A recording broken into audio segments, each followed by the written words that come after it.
অন্ধ গাহে না শুধু তোমারি গুণগান, বুঝেও বুঝে না তব শান। فضل مكانا على مكان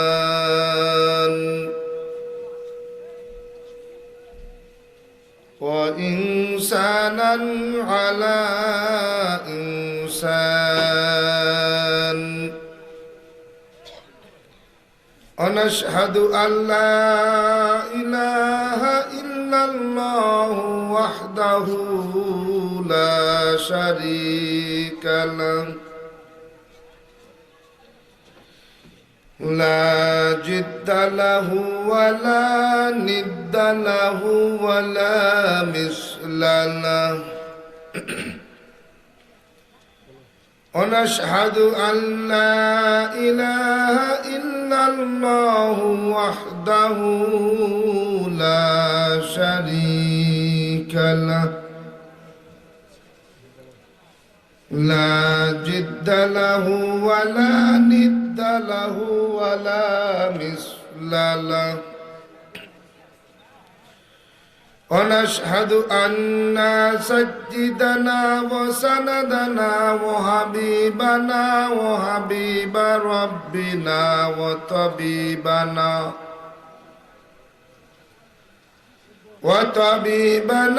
وطبيب قلوبنا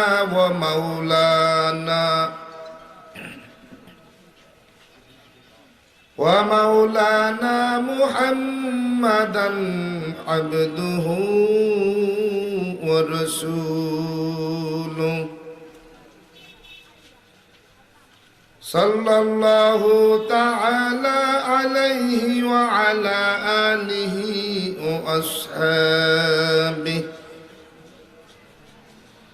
وأصحابه وبارك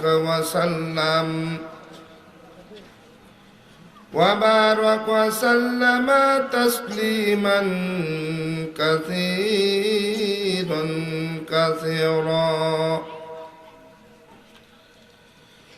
الذي أرسله الله تعالى بالحق بشيرا ونذيرا وداعيا إلى الله بإذنه وسراجا منيرا أما بعد فأعوذ بالله من الشيطان الرجيم بسم الله الرحمن الرحيم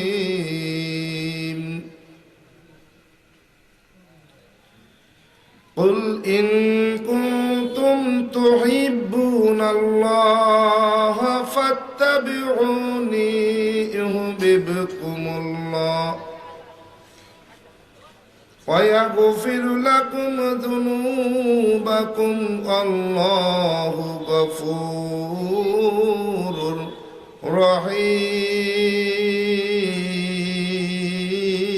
رحيم. الله أكبر. وقال النبي صلى الله عليه وآله وسلم من أحب سنتي فقد أحبني ومن أحبني كان معي في الجنة أو كما قال النبي عليه الصلاة والسلام. صدق الله مولانا العظيم وصدق رسوله النبي الكريم ونحن على ذلك من الشاهدين والشاكرين والذاكرين والحمد لله رب العالمين. اللهم صل على روح محمد في الأرواح وصل على جسد محمد في الأجساد وصل على قلب محمد في القلوب وصل على قبر محمد في القبور بجكر شهر چبینی در خرعشست ولدانا دری معنا که گوش است نه بلبل برگونش تسبیح خلست که هر کار با تسبیحش جبان است مومن ذکر خدا بسیار گو يدعوكم يدعو لا إله إلا الله لا إله إلا الله لا إله إلا الله لا إله إلا الله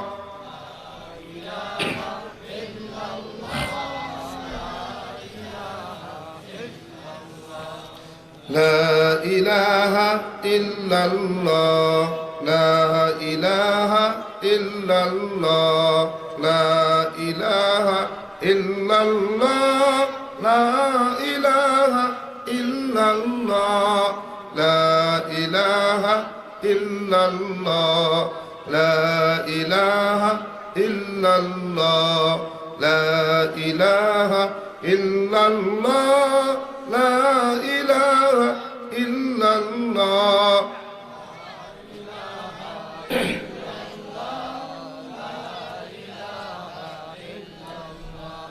لا إله إلا الله لا إله إلا الله لا إله إلا الله لا إله إلا الله لا إله إلا الله محمد رسول الله سبحانك لا علم لنا إلا ما علمتنا إنك أنت العليم الحكيم رب اشرح لي صدري ويسر لي أمري واحلل عقدة من لساني يفقه قولي सूरज ने दिया अपने शुआओं को पैगाम सूरज ने दिया अपने शुआओं को पैगाम दुनिया है अजब चीज कभी सुबह कभी शाम दुनिया है अजब चीज कभी सुबह कभी शाम दुनिया में हो दुनिया का तलबगारो नहीं हो दुनिया में हो दुनिया का तलबगारो नहीं हो बाजारों से गुजरो हो खरीदारो नहीं हो बाजारों से गुजरो हो खरीदारो नहीं हो এ দুনিয়া মিছে মায়া বলে ভাই শুধু আশার খেলা ঘর চোখ বুঝিলে দেখবি রে মনকে আপন আর কে বাপর কোথা থেকে আগমন কোথা যেতে হবে রে কে আনিল কি কারণে জানা নেই ভবেতে सुनो जामी बतुगुयम के गुलता जानो मी मानाद अगर मानाद शबे मानाद शबे दिगारो नबी मानाद দীপ্ত কণ্ঠে জামি কহে ফুল তাজা কি রয় কখনো, এক রাত কি দুরাত রহে ভুল বুঝিস না তোর জীবন। নদী পথে নৌকা চালাও ও মাঝি ভাই, বেলা ডুবার আগে আমি ও পার উঠতে চাই। ডুবে গেলে বেলারে আর সে তো ওঠে না, ভেঙ্গে গেলে মেলারে আর সে তো জমে না।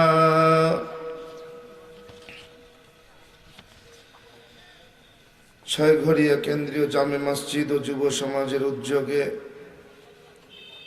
১৬তম বার্ষিক ওয়াজ ও দোয়ার মাহফিলের আজ ৬ জানুয়ারি ২০২১ আয়োজিত অধ্যকার মহতি মাহফিলের সম্মানিত মহাতারাম সভাপতি, প্রধান অতিথি, বিশেষ অতিথিবৃন্দ, মুহাজ্জাজ মুকাররম, জাতির মাথার মুকুট, ওরাসাতুল আম্বিয়া, হযরত উলামায়ে কেরাম, আমার সামনে বসা দূর দূরান্ত থেকে আগত আল্লাহ পাকের আশিকিন, জাকিরিন, শাকিরিন, মুহিব্বিন, মুরব্বিয়ান এজাম, আমার সমবয়সী কলিজার টুকরা যুবক বন্ধুগণ, স্নেহের ছোট ভাই, পর্দার আড়ালে অবস্থানরতা সম্মানিতা শ্রদ্ধেয়া শ্রবণরতা মা ও বোনেরা, দয়াময় সৃষ্টির স্রষ্টার দরবারে লাখো কোটি শকর সুজুদ যে আল্লাহ পাক রব্বুল আলামিনে ফিতনার জামানায় সহি তরিকায় কোরআন ও সুন্নাহর ভিত্তিতে আমাকে, আপনাকে, আমাদেরকে বহুত বড় দামি মজলিস, কোরআন হাদিসের মজলিস, ওলামায়ে কেরামের মজলিস, আল্লাহ ওয়ালাদের মজলিস, জান্নাতের বাগানে আসবার জন্য, বসবার জন্য, আমি অধমকে কিছু বলবার জন্য, আমাদেরকে বসে শুনবার জন্য কবুল আর মঞ্জুর করেছেন। নেয়ামতের শকর আদায়ার্থে মুসলমান হিসেবে ইমানের আওয়াজকে উঁচু করে উচ্চ কণ্ঠে একসাথে কালেমা তো শকর উচ্চারণ করছি। সকলে পড়ি আলহামদুলিল্লাহ। লাখো কোটি দুরুদ ও সালাম সাইয়্যিদুল মুরসালিন রাহমাতাল লিল আলামিন সাইয়্যিদুস সাকালাইন শাফিউল মুজনিবিন খাতামান নাবিয়্যিন পয়গম্বরে আরবি জনাবে মুহাম্মদুর রাসূলুল্লাহ সকলে বলি সাল্লাল্লাহু আলাইহি ওয়া আলিহি ওয়াসাল্লামের উপর। পবিত্র কোরআনুল কারীম থেকে মাশহুর পরিচিত এক আয়াতে কারিমা তিলাওয়াত করেছি বিশ্ব নবী, শ্রেষ্ঠ নবী, হায়াতুন নবী, জিন্দা নবী, পয়গম্বরে আরবি জনাবে মুহাম্মদুর রাসূলুল্লাহ সাল্লাল্লাহু আলাইহি ওয়া আলিহি ওয়াসাল্লামের অসংখ্য অগণিত অমীয় বাণী। পবিত্র হাদিস শরীফ থেকে একটি হাদিসের অংশ বিশেষ তিলাওয়াত করেছি। আল্লাহ পাক রব্বুল আলামিন যদি তৌফিক দান করেন, কোরআন ও সুন্নাহর ভিত্তিতে সহি তরিকায় ইখলাস ও রুহানিয়াতের উদ্দেশ্যে কিছু কথা বলবো। আল্লাহ পাক রব্বুল আলামিন আমাকে আলোচনা করবার মতো, আমাদেরকে বসে শুনবার মতো হিম্মত, ধৈর্য আর তৌফিক দান করেন। সকলে বলেন আমিন। আরো জোরে বলেন আল্লাহুম্মা আমিন। আজকের মাহফিলের এমন একটা পর্যায়ে গিয়েছিল, হওয়ারই সম্ভাবনা ছিল না। শুনছেন? জানেন আপনারা? আমি জানি। প্রত্যেক দিন আমার সঙ্গে কথা হয়েছে, আমাকে খুব মহব্বত করেন মাওলানা জহিরুল ইসলাম সাহেব।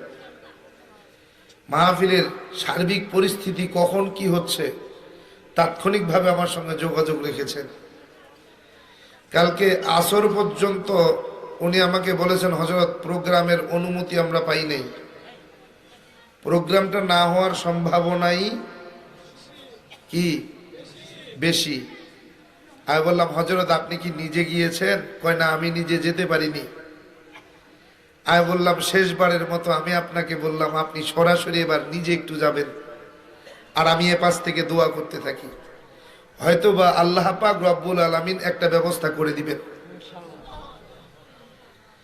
তো রাত্রে কালকে বয়ান ছিল, স্টেজে উঠবো 9টা বাজে, উনি 8:30 বাজে আমাকে ফোন দিয়েছেন, বলছেন যে হুজুর সংক্ষিপ্ত পরিসরে আমরা মাহফিলের একটা পারমিশন পেয়েছি। আলহামদুলিল্লাহ বলেন। উনি আমাকে গর্ব করে বলতেছেন যে আপনি যে দোয়া করেছিলেন, আপনার দোয়ায় বোধহয় আমাদের মাহফিলটার অনুমতি আমরা পেয়েছি। আমি ভাবলাম আমি গুনাহগার, আমার দোয়াই নয় বরং এলাকাবাসী এবং যুবকদের দোয়ার বরকতে আল্লাহ দয়া করেছেন। এলাকাবাসীর পরিশ্রম আর যুবকদের মনের চাহিদা আকাঙ্ক্ষা পূরণের জন্য আল্লাহ পাক রব্বুল আলামিন দয়া করেছেন, দয়া করে মাহফিলের অনুমতি করে দিয়েছেন। এখানে আমার কোনো ক্রেডিট নাই।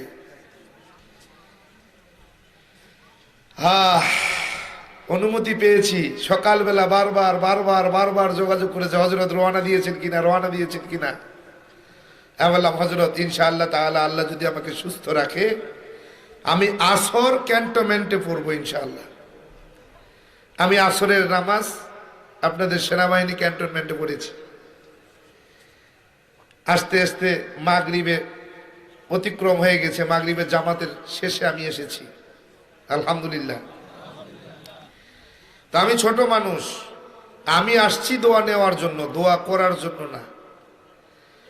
আপনারা আমার জন্য দোয়া করবেন, এই দোয়া নেওয়ার উদ্দেশ্যে আজকে আপনাদের সামনে হাজির হয়েছে। একেবারেই প্রথমবার, ঠিক না? আমাকে কেউ চেনে? একেবারেই নতুন মানুষ, এই এলাকায় এই প্রথম। আপনাদের এই আশেপাশে কুমিল্লায় প্রোগ্রাম করেছি, কিন্তু এই সাইডে ঢুকি নাই। এই প্রথম আপনাদের সামনে হাজির হয়েছে, আল্লাহ নিয়ে এসেছেন। খুশি না বেজার? খুশি তো? জোরে সোরে একটু শুকর আদায় করি আলহামদুলিল্লাহ। এলেম নাই, আমল নাই, একটা ডিগ্রি আছে, আর কোনো ডিগ্রি নাই। এই ডিগ্রিটার নাম কি জানেন? হেদায়াত নামক ডিগ্রি। কি ডিগ্রি? হেদায়াতের ডিগ্রি আছে, আর কোনো ডিগ্রি নাই। আল্লাহ যদি কাল হাসরের ময়দানে এই হেদায়াতের উসিলা করে আমার নাজাত দেয়, এছাড়া আর কোনো আমল আমার নাই। আল্লাহর কাছে আমার একটাই আমল, ও আল্লাহ আমি তো বেঈমানের ঘরে জন্মগ্রহণ করেছিলাম, অমুসলিমের ঘরে আমাকে পাঠাইছিলেন। ও আল্লাহ আপনাকে চিনে, আপনাকে বুঝে, আপনাকে জেনে আমি আপনার দিন গ্রহণ করেছি, এই ওসিলায় আপনি আমারে মাফ করে দেন। এছাড়া আর কোনো আমল আল্লাহর দরবারে পেশ করার মতো আমার নাই। বড় বড় বুজুর্গানে দিন, ওলামা একরাম, আল্লাহর ওলিদের দোয়া, আল্লাহ পাকের দয়ার বরকতে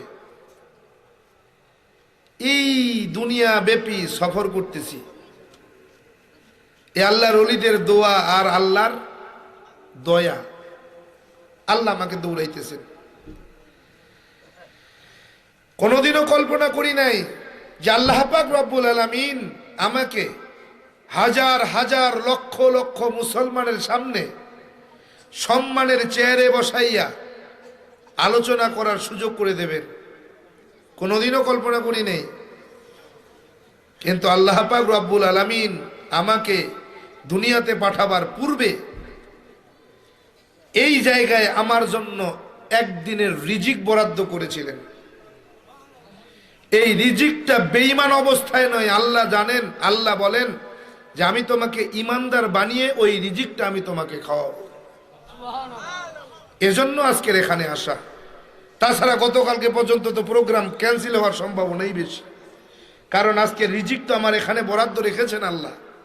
তো প্রোগ্রাম ক্যান্সেল হবে কেমনে? সুযোগ কই? সুযোগ আছে? যদি প্রোগ্রাম ক্যান্সেল হতো আমার এই রিজিক খাওয়ার সুযোগ হতো? খাওয়াইতে পারতেন আমাকে? পারতেন না। আল্লাহ কয় তোমার রিজিক ওই জায়গায় আছে, তুই যাবি যে কোনো কায়দায়, আমি তোমাকে ওই জায়গায় পৌঁছাইয়েই দেব। সুবহানাল্লাহ বলেন নাই? তো বড় আলোচক না, আরে আলোচনা করবেন তো আজকের প্রধান মেহমান আমার খুব মহব্বতের একজন মানুষ, যদিও সরাসরি দেখা হয়নি, আজকে প্রথম। আমি ওনার বয়ান ইউটিউবে দেখেছি। আমার ছেলে আছে, 4.5 বছরের এক ছেলে আছে। আব্দুল কাইয়ুম মিয়াজি সাহেব মায়ের একটা গজল গিয়েছিলেন কোনো এক মাহফিলের স্টেজে। আমি ইউটিউবে মাঝে মাঝে ঢুকি, তো মায়ের গজলটা আমার ছেলে কেমনে কেমনে ওটা খোঁজ পেয়েছে। প্রত্যেক দিন সকালবেলা তাকে ওই মায়ের গজলটা, মিয়াজি সাহেবের মায়ের গজল শোনাতেই হয়। না শুনলে ওকে ঠান্ডা করা যায় না। ও যখনই একটু জেদ করে রাগ করে তখন কায়ুম ভাইয়ের সেই মায়ের গজলটা চালায় দেই, ও রাগ ঠান্ডা হয়ে যায়। রুহের সঙ্গে তার সঙ্গে আমার একটা সম্পর্ক তৈরি হয়েছে। আজকে বাস্তবে তার সঙ্গে আমার সাক্ষাৎ হবে, আলহামদুলিল্লাহ। হতে পারে তার সঙ্গে আমার রুহের জগতে ভালো একটা সম্পর্ক ছিল, না হলে কেন আজকে আমরা এক জায়গায় হতে পারবো? কি ঠিক কিনা বন্ধুগণ? লম্বা চড়া আলোচনা করব না, যেহেতু আমরা বেশি রাত করার অনুমতি পাই নাই। মাহফিল সংক্ষেপে সারতে হবে। আলোচনা করবেন মূলত আজকের মাহফিলের প্রধান বক্তা, প্রধান আলোচক, মাহফিলের মধ্যমণি, আন্তর্জাতিক খ্যাতি সম্পন্ন মুফাসসিরে কোরআন, জাতীয় পুরস্কার, জাতীয় পর্যায়ে একাধিকবার স্বর্ণ পদক প্রাপ্ত মুফাসসির জনাব মাওলানা কারি আব্দুল কাইয়ুম মিয়াজি সাহেব। আলোচনা তার, আমি শুধু আলোচনাকে একটু গুছাই দেওয়ার চেষ্টা করতেছি। আপনারা সহযোগিতা করলে গুছানো সম্ভব, কি ঠিক কিনা? সহযোগিতা করবেন ইনশাআল্লাহ। আমি ওনাকে দেখাতে চাই যে আজকের মাহফিল পরিপূর্ণ, প্যান্ডেলে খালি জায়গা নেই। এতটুকু দিয়ে আমি আপনাদের কাছ থেকে দোয়া নিয়ে বিদায় হব ইনশাআল্লাহ। আল্লাহ পাক রব্বুল আলামিন আমাকে ব্রাহ্মণের ঘরে পাঠিয়েছেন। কোথায়? আশেপাশে হিন্দু আছে, দাদারা আছে, খেয়াল করে শুনবেন। ইসলাম গ্রহণ কিন্তু এমনি এমনি করিনি। আমি যেই মন্ত্রগুলোর রেফারেন্স টানবো, যেহেতু ব্রাহ্মণ, মন্ত্র তো জানারই কথা, কি ঠিক কিনা? শুধু তাই না, হিন্দু ধর্মের উপরে পণ্ডিত হয়েছি, ডিগ্রি নিয়েছি, পিএইচডি করেছি। 44,441টা মন্ত্র পড়ে দেখেছি। 30,000 মন্ত্র মুখস্থ। কত? 30,000। বলবো আজকে সব শুনবেন ইনশাআল্লাহ তাআলা। চেষ্টা করব প্রত্যেকটা মন্ত্রের রেফারেন্স টানবো, তবে শুধু মন্ত্র নয়, কোরআনের আয়াতের দ্বারা। আল্লাহ পাক রব্বুল আলামিন আমাকে ব্রাহ্মণের ঘরে পাঠাইয়া মুসলমানদেরকে জানাইলেন, ও দুনিয়ার মুসলমান, দেখো আমি আল্লাহ চাইলে ব্রাহ্মণকেও মুসলমান বানাইতে পারে কি পারে না? আল্লাহকেও দুনিয়ার মুসলমান, আমি আল্লাহ চাইলে মুসলমানের ঘর থেকেও ঘাড় ধাক্কা দিয়ে বের করে দিয়ে নাস্তিক আর মুরতাদ বানাতে পারি। পারে কি পারে না? আছে কি নাই? আছে, দেশে আছে, আছে। আল্লাহর পরীক্ষা। আল্লাহ কয়, ও মুসলমান তাকাই দেখো, আমি আল্লাহ চাইলে ব্রাহ্মণের সন্তানকেও মুসলমান বানাইতে পারি। আমি আল্লাহ চাইলে মুসলমানের ঘর থেকে ঘাড় ধাক্কা দিয়ে বের করে দিয়ে বেঈমান কাফের মুশরিকদের চামচা, ওদের দালাল বানায়া দিতে পারি। বেজার হইলেন? হইলেও কিছু করার নাই। জানেন তো নওমুসলিমরা যা কয় মোটামুটি ক্লিয়ার কথা বলে, কারণ আমরা ইসলাম পেয়েছি অনেক ত্যাগ, অনেক কষ্ট, অনেক হারানোর বিনিময়ে। আপনারা তো দোয়া না করতেই, দোয়া করছেন যে আল্লাহ আমাকে মুসলমান হিসেবে দুনিয়াতে পাঠাইয়েন, দরখাস্ত করছেন, আল্লাহর কাছে চাইছেন, চানুনি, দরখাস্তও করেননি, আল্লাহ অটো কায়দায় আপনাকে মুসলমান বানিয়েছে। সুবহানাল্লাহ বলি। আপনাদের কষ্ট করা লাগেনি, আল্লাহ এমনিই দান করেছে, ফ্রি। নবীর উম্মত হওয়ার জন্য দরখাস্ত করেছিলেন, চাইছিলেন, চানও নাই, দরখাস্তও করেন নাই, কিন্তু আল্লাহ অটো কায়দায় আপনাদেরকে নবীর উম্মত করে দুনিয়ায় পাঠিয়েছেন। কিন্তু আমার ইসলাম পেতে বাবা মা হারাতে হয়েছে, আত্মীয় স্বজন হারাতে হয়েছে, বাবা মার ধন সম্পদ হারাতে হয়েছে, নিজের কর্মজীবনের সমাপ্তি দিতে হয়েছে, আত্মীয় স্বজন হারাতে হয়েছে, এরপরে ইসলাম পেয়েছি। এরপরে আমাকে আল্লাহ মুসলমান বানিয়েছেন। নির্যাতন নিপীড়ন সহ্য করে ইসলামকে পেতে হয়েছে। নবীর উম্মত হতে গিয়ে হাজারো অপমান, হাজারো নির্যাতন সহ্য করতে হয়েছে। আপনাদের হয়েছে? হয়নি? তো আমার ইসলাম আর আপনার ইসলামের মধ্যে একটু ব্যবধান আছে না নাই? আছে। কেমন? তাই বলে ইসলাম কিন্তু আলাদা নয়, ইসলাম একটাই, কিন্তু আপনার মানা আর আমার মানার মধ্যে ব্যবধান। ইসলাম এক, মুসলমানের মানা আর আমি অমুসলিমের সন্তান মুসলমানের মানা পার্থক্য আছে। আপনি যেটা হাসতে হাসতে করতে পারবেন, আমি সেটা পারবো না, কারণ আমি তো যাচাই বাছাই করে ইসলাম পেয়েছি। ইসলাম পেতে আমাকে যাচাই বাছাই করতে হয়েছে, আপনাকে যাচাই বাছাই করতে হয়নি। এজন্য আপনার এটাকে করতে আপনার দ্বিধা লাগবে না, আপনার কষ্ট হবে না, কিন্তু আমার হবে। এতগুলো কথা বলার পিছনে উদ্দেশ্য আছে। আমি এখানে নতুন, আমার সম্পর্কে যদি ধারণাই না থাকে তা আপনি তো আমার বয়ান শুনে মজা পাবেন না। আমার সম্পর্কে আগে ধারণা নিতে হবে, আমাকে জানতে হবে। মিষ্টির দোকানদার আলমারির মধ্যে শোকেসের মধ্যে মিষ্টি সাজায় রাখলো, ওই মিষ্টি কেমন কেউ খেয়ে দেখিনি, পাশ দিয়ে হেঁটে যাইতেছি, আহা মিষ্টিটা খুব স্বাদের, বলা সম্ভব? ওর ভিতরে তো আমরা খেয়ে দেখিনি যে মিষ্টিটা কেমন। না খেয়ে ওটাকে যেমন সাক্ষী দেওয়া পাগলামি, আমার সম্পর্কে না জেনে আমার বয়ান শোনাও তেমন পাগলামি। কথা বলে না? বেজার হইতেছেন? খুব অল্প সময় আলোচনা করব, যেহেতু গভীর রাত করব না। আর আজকের মাহফিলের মধ্যমণি এসে পৌঁছেছেন অলরেডি, ওনার দোয়া নেব, ওনার আলোচনার মাধ্যমে আমরা আলোচনা শেষ করব ইনশাআল্লাহ।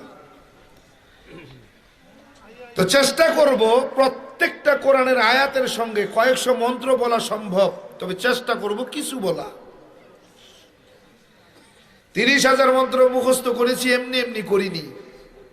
এই 30,000 মন্ত্র কোরআনুল কারিমে 30 পারা তথা 114টি সূরা তথা কোরআনের 6,666 মতান্তরে 6,238 আয়াতের সঙ্গে হুবহু মিল আছে, এজন্য মুখস্থ করেছি। তো এখানে আসতে পেরে খুশি না বেজার? খুশি তো? খুশি? আরেকবার একটু আল্লাহ শুকর আদায় করি, আলহামদুলিল্লাহ। আল্লাহ বলেন, লা ইন শাকারতুম লা আযীদান্নাকুম ওয়া লা ইন কাফারতুম ইন্না আযাবি লাশাদীদ। আল্লাহ বলে, গোলাম, এ গোলাম,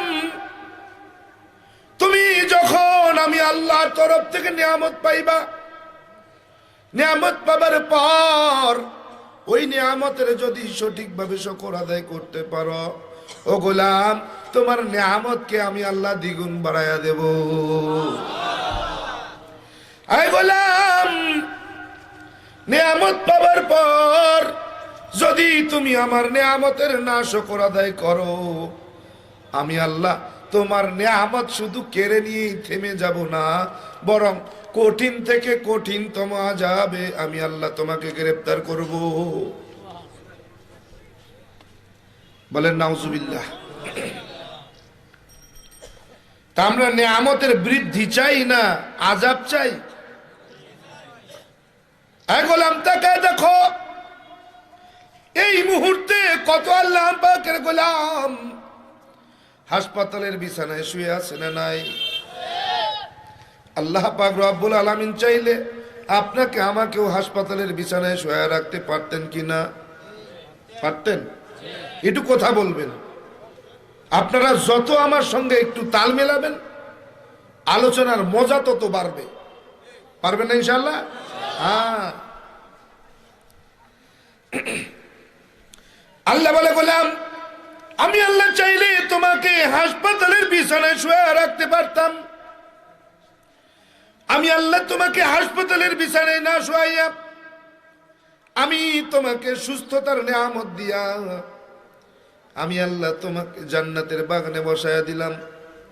পয়গম্বর বলে, এই জান্নাতের বাগানে যেই বসবে সেই জান্নাতি হয়ে যাবে। সাহাবা একরাম বলে, ও পয়গম্বর, এই জান্নাতের বাগানে যদি কোনো হিন্দু বসে, কোন খ্রিস্টান বসে, কোন বৌদ্ধ বসে, তারাও কি জান্নাতি হবে নাকি? পয়গম্বর বলে, হ্যাঁ হ্যাঁ নিশ্চয়ই। এই জান্নাতের বাগানের এত দাম, এই জান্নাতের বাগানে যদি কোনো বেঈমানও বসে আর আলোচনার কোনো প্রেক্ষাপটে বান্দার হেদায়াত হয়ে যায়, ওই গোলামের যদি হেদায়াত পেয়ে যায়, ওই গোলাম যদি এক ওয়াক্ত নামাজও না পেরে ওই অবস্থায় মৃত্যুবরণ করে, ওই গোলাম সঙ্গে সঙ্গে আল্লাহর জান্নাতে চলে যাবে। এজন্য পয়গম্বর বলেন, এই জান্নাতের বাগান এমন দামি, এমন দামি, এই বাগানে যেই বসবে সেই দামি হয়ে যাবে। সুবহানাল্লাহ। এই বাগানটার দাম এমন, এই বাগানে যেই বসবে সেই দামি হয়ে যাবে। বলেন, এই দামি মজলিসের মধ্যে কেন হিন্দুরা বসবে, কেন খ্রিস্টানরা বসবে, কেন বৌদ্ধরা বসবে, কেন ইহুদিরা বসবে, কেন কি কারণ? পয়গম্বর বলেন, আল্লাহ পাক রব্বুল আলামিন যুগে যুগে নবী পাঠিয়েছেন এক একটা কওমের জন্য নির্দিষ্ট করে, এক একটা কওমের জন্য, এক একটা গোষ্ঠীর জন্য নির্দিষ্ট করে এক একটা কিতাব দুনিয়ার জমিনে নাজিল করেছেন, এক একটা গোষ্ঠী, এক একটা কওমের জন্য উদ্দেশ্য করে। কিন্তু সর্বশেষ আল্লাহ পাক রব্বুল আলামিন কালামুল্লাহ শরীফ দুনিয়ার জমিনে নাজিল করলেন। সর্বশেষ যখন কোরআনুল কারীম দুনিয়ার জমিনে আল্লাহ পাঠিয়ে দিলেন, আল্লাহ জানিয়ে দিলেন, এটা শুধু মুসলমানদের কিতাব না, এই কিতাবটা এমন একটা কিতাব, এই কিতাব পৃথিবীর সমস্ত মানুষের জন্য। ইয়া আইয়ুহান নাস,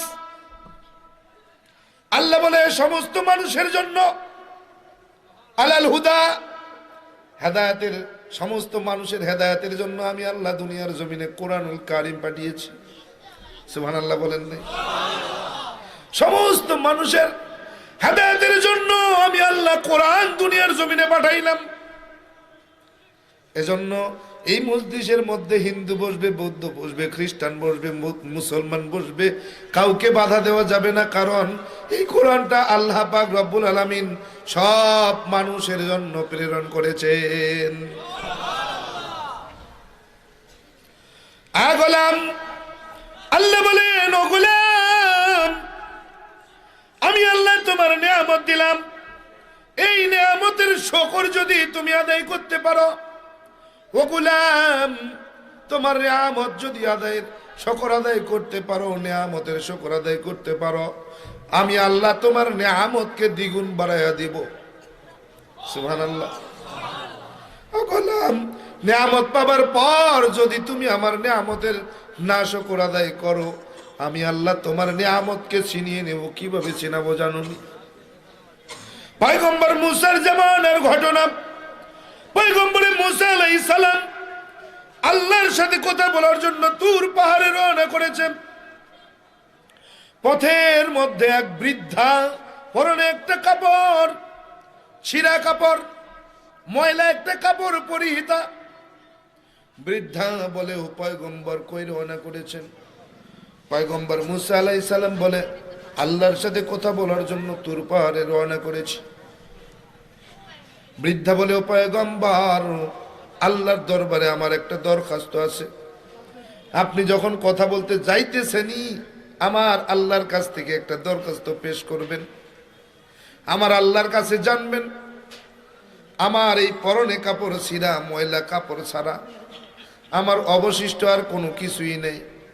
আমার সংসারে খানা নাই, আমার সংসারে খাবার নাই, আমার কুড়ে ঘর নাই, আমার থাকার আবাসস্থান নাই। আল্লাহর কাছে একটু জানবেন কবে আমার সংসারের মধ্যে আল্লাহ সচ্ছলতা দান করবেন। পয়গম্বর বলে, ঠিক আছে। পয়গম্বর আল্লাহর সাথে কথোপকথন শেষ করার পর রওনা করেছেন। আল্লাহ ডাক দিয়ে বলেন, মুসা, আয় মুসা, পথের মধ্যে আসার সময় কেউ কি আপনাকে কোনো কিছু প্রশ্ন করেছে নাকি? পয়গম্বর বলে, আল্লাহ ভুলেই তো গিয়েছিলাম। হ্যাঁ হ্যাঁ, আসার সময় আপনার এক বান্দি গোলাম আপনার কাছে একটা দরখাস্ত পেশ করেছে। ভাই, কি দরখাস্ত? পয়গম্বর বলে, ও আল্লাহ, দরখাস্ত করেছে বৃদ্ধার পরনে একটা ছিঁড়া ময়লা কাপড় ছাড়া অবশিষ্ট আর কিছুই নেই, ঘরে খাবারও নেই, থাকার মতো একটা ঘরও নেই। ও আল্লাহ জানতে চেয়েছে আপনি আপনার বান্দিকে কবে সচ্ছলতা দান করবেন। আল্লাহ বলে, ও মুসা, গিয়ে বলো আমার গোলাম বান্দিকে, আমার বান্দিকে বলো যে অবস্থায় থাকে যেন সেই অবস্থায় আমি মাওলাই কারিমের শুকর আদায় করে। যদি শুকর আদায় করতে পারে আমি আল্লাহ তাআলা ওই গোলামের ঘরে সচ্ছলতা দান করব। তার অভাব আমি আল্লাহ দূর করে দেব, তার থাকার ব্যবস্থা আমি আল্লাহ করে দেব, তার পরনে কাপড়ের ব্যবস্থা আমি আল্লাহ কুদরতি ভাবে করে দেব। আল্লাহ আল্লাহর নবীকে আলহামদুলিল্লাহ। পয়গম্বর রওনা করেছে, বৃদ্ধা সামনে দাঁড়িয়েছে। ও জামানার নবী মুসা, আমার যে দরখাস্ত ছিল আপনি কি দরখাস্ত পেশ করেছেন নাকি? হ্যাঁ হ্যাঁ, আল্লাহর দরবারে আমি দরখাস্ত পেশ করেছি। কি উত্তর এসেছে? পয়গম্বর বলে, আলহামদুলিল্লাহ, আল্লাহ সুন্দর জবাব দিয়েছে। কি জবাব দিলেন? পয়গম্বর বলে, ও বৃদ্ধা, এরে আল্লাহর গোলাম, আল্লাহ পাক রব্বুল আলামিন জানিয়ে দিয়েছেন বান্দি যে অবস্থায় থাকে না কেন, যেইভাবেই থাকে না কেন, যেন আমি আল্লাহ কারিমের শুকর আদায় করে। যদি আমি আল্লাহ কারিমের শুকর আদায় করে আমি আল্লাহ তার নিয়ামত দিয়ে পরিপূর্ণ করে দেব, সচ্ছলতা দান করব। বৃদ্ধা বলে, ও জমানার নবী, আল্লাহ আমাকে দিয়েছেই কি, আর শুকর আদায় করবই বা কিসের? কি করবে? কয় আল্লাহ আমাকে দিয়েছেই কি, আর শুকর আদায় করবই বা কিসের? বলতে দেরি, ঝড়ো হাওয়া এসে পরনে কাপড় উড়ে নিয়ে যেতে দেরি নাই। আল্লাহ কয়, গোলাম, আমি আল্লাহর শুকর পাইলাম, শুকর আদায় করলে না, আমি আল্লাহ তোমার নিয়ামত শুধু কেড়ে নেব না, যতটুকু ছিল আমি আল্লাহ সেটুকু অবশিষ্ট রাখবো না, সেটুকু আমি আল্লাহ ছিনিয়ে নেব। শুধু ছিনিয়ে নিয়েই থেমে যাব না, কাল হাসরের ময়দানে কঠিন থেকে কঠিনতম আযাবে গ্রেফতার করে জাহান্নামে পাঠাবো। নাউজুবিল্লাহ।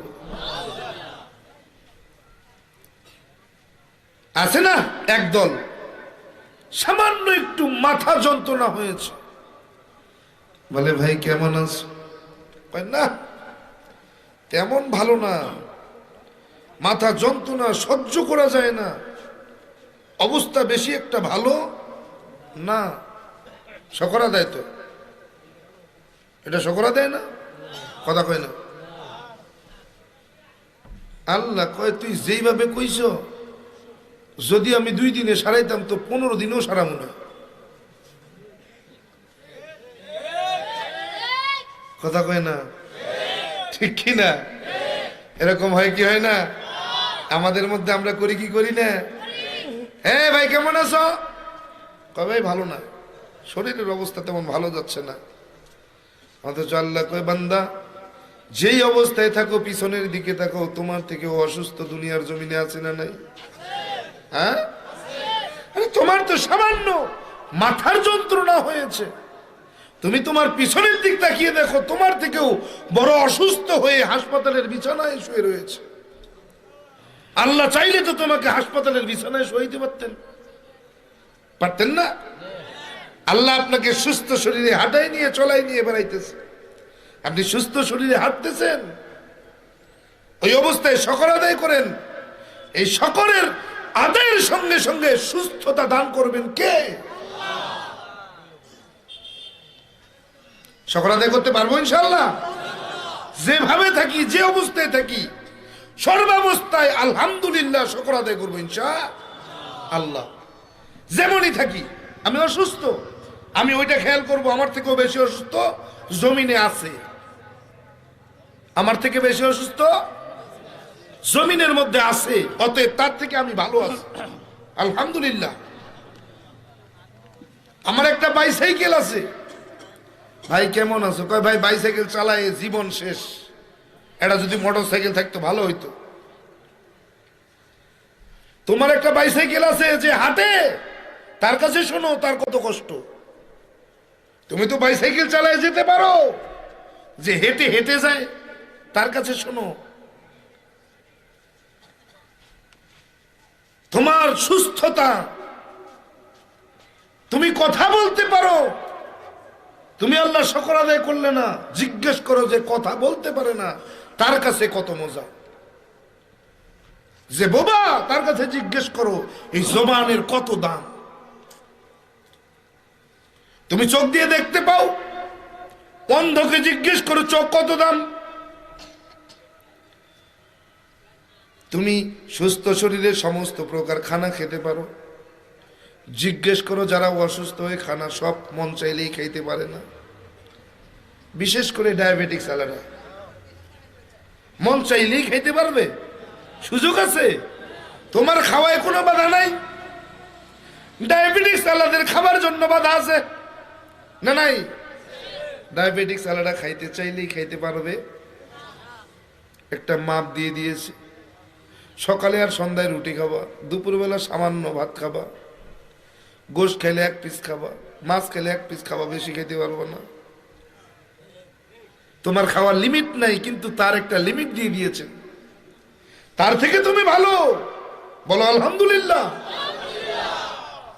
আল্লাহ কয় গোলাম, যদি তুমি আমার নিয়ামতের শুকর আদায় করতে পারো, আমি আল্লাহ তোমার নিয়ামতকে দ্বিগুণ বাড়াইয়া দেব। কেমনে দেব জানো? পয়গম্বর মুসা আল্লাহর সাথে কথা বলার জন্য তুর পাহাড়ে রওনা করেছেন। আল্লাহরে গোলাম চোখে দেখে না, হাতও নাই, পাও নাই, জমিনে ঘোরাঘুরি করে হাঁটে আর চলে। মানুষ হেঁটে যাওয়ার শব্দ শুনি মানুষকে চিনতে পারে। মুসা, পয়গম্বর মুসা আল্লাহর সাথে কথা বলার জন্য রওনা করেছে, হাঁটার শব্দ শুনি। ওই অন্ধ, হাত নাই পা নাই আল্লাহর গোলাম ডাক দিয়েছে, ও জামানার নবী মুসা, কই রওনা করেছেন জানতে চাই। এই শক্তি কে দিয়েছেন? হাঁটার শব্দ সে জানে। পয়গম্বর বলে আল্লাহর সাথে কথা বলার জন্য তুর পাহাড়ে রওনা করেছে। কয় জামানার নবী মুসা, আমার একটা দরখাস্ত আছে, একটু দরখাস্ত জানাবেন। আল্লাহর দরবারে এই দরখাস্তটা একটু প্রেরণ করবেন, আল্লাহ কি সমাধান দেয় আমাকে একটু জানাবেন। কয় কি তোমার দরখাস্ত বলো। কয় আমি চোখেও দেখি না, আমার হাতও নাই, পাও নাই, দুনিয়ার জমিনে অযথা কেন আমাকে আল্লাহ দুনিয়ার জমিনে পাঠাইলেন একটু জানতে চাই। খালি খালি কেন পাঠাইলেন? কি কাজ আমার? আমি দেখতেও পাই না, হাত দিয়ে কোনো কাজও করতে পারি না, পা দিয়ে চলতেও পারি না, তো খালি খালি আমার দুনিয়া পাঠাই লাভ কি? পয়গম্বর মুসা বলে ঠিক আছে, কোনো ব্যাপার না, আমি জেনে আসবো। আল্লাহর সাথে সমস্ত কথা শেষ হয়ে গেল। পয়গম্বর নিজের গন্তব্যের দিকে রওনা করেছে। আল্লাহ ডাক দিয়ে কয়, মুসা, পথের মধ্যে আসার সময় কেউ কি কোনো প্রশ্ন করেছে, জানতে চেয়েছে, একটু বলো। পয়গম্বর কয়, হ্যাঁ আল্লাহ ভুলে গেছি, আপনার এক গোলাম, চোখ নাই, হাত নাই, পাও নাই, আমি আসতেছিলাম, আমাকে ডেকে বলে, ও জামানার নবী মুসা, আল্লাহর কাছে জানতে চাই, আমার তো চোখও নাই, হাতও নাই, পাও নাই, আল্লাহ কেন আমাকে বানাইলেন? একটু জেনে আসবেন। আল্লাহ জানতে চাই, ওই ব্যক্তির চোখ নাই, চোখ দিয়ে দেখতে পায় না, আপনার সৃষ্টি জগৎ দেখে না, হাত দিয়ে সে কাজ করতে পারে না, হাত নাই, পা দিয়ে চলতে পারে না, পাও নাই, তো কেন দুনিয়ায় পাঠাইলেন? আল্লাহ কয়, মুসা গিয়ে আমার গোলামরে বলো, আমার তৈরি করা জাহান্নামের ভিতরে ছোট্ট একটা ছিদ্র আছে, এই ছিদ্রটা বন্ধ করার জন্য আমি আল্লাহ ওই ব্যক্তিরে দুনিয়ায় পাঠাইছি। এই বলা সম্ভব? জাহান্নামে কেউ যেতে চায়? জাহান্নামে কেউ যাইতে চায়? হ্যাঁ? যে সারা জীবন জেনা করছে, মৃত্যুর আগের দিনও জেনা করছে, এই যদি মরার আগে কর, হে তুই যে কামাই করছো তা তোর জাহান্নাম ছাড়া উপায় নেই। কয় আমার আল্লাহ কি এত নাকি? আরে তওবা করলেই তো আল্লাহ মাফ করে জান্নাত দিয়ে দেবে। আমি তো মুসলমান, একদিন না একদিন জান্নাতে যাবই, কি ঠিক কিনা? সেও কয়, মরার সময়ও কয় আমিও জান্নাতে। জাহান্নামে কেউ যেতে চায়?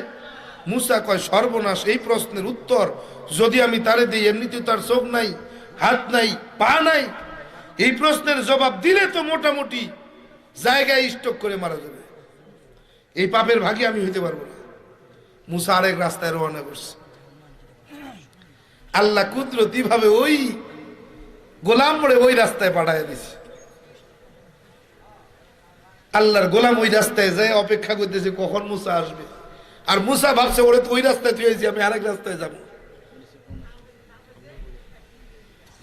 কি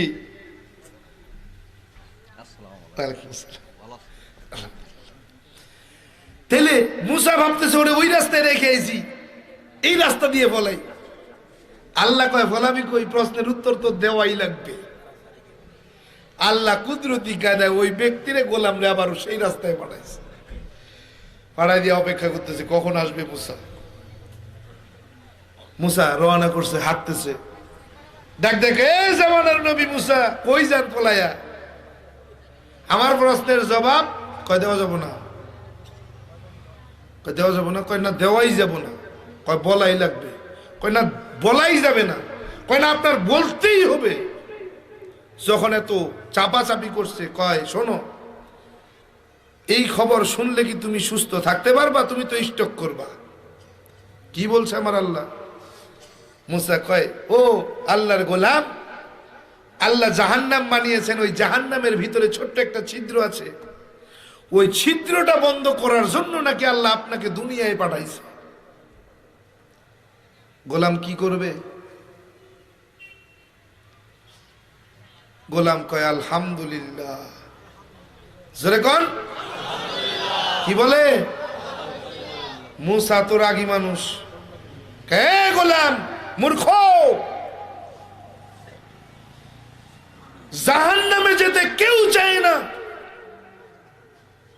তোমার তো এমনি চোখ নাই, তোমার হাত নাই, পা নাই, তোমার মতো মূর্খ আর কেউ হতে পারে না। সবাই চায় জান্নাতে যেতে, আর তোমাকে আল্লাহ বানাইলো জাহান্নামের জন্য। তুমি শকর আদায় করলে তোমার মতো মূর্খ আর কেউ হতে পারে না। আল্লাহর গোলাম বলে, ও মুসা, আমি তো এই জন্য শকর আদায় করি নাই। আমি এজন্য শকর আদায় করেছি যে আমার তো চোখ নাই, আমি আল্লাহর সৃষ্টি জগৎ দেখতে পাই না। আমার হাত নাই, আমি হাত দিয়ে কোনো কাজ করতে পারি না। আমার পাও নাই, আমি আল্লাহর জমিনে হাঁটতেও পারি না। এর পরেও যে আল্লাহ আমাকে একটা কাজের জন্য বানিয়েছেন, দুনিয়ায় পাঠিয়েছেন, এজন্য শুকর আদায় করেছি। এ বলতে দেরি, গায়েবী আওয়াজ আসতে দেরি নাই। কয়, মুসা, আমি আমার গোলামরে জান্নাতি হিসেবে কবুল করে নিয়েছি। কি বানিয়েছেন?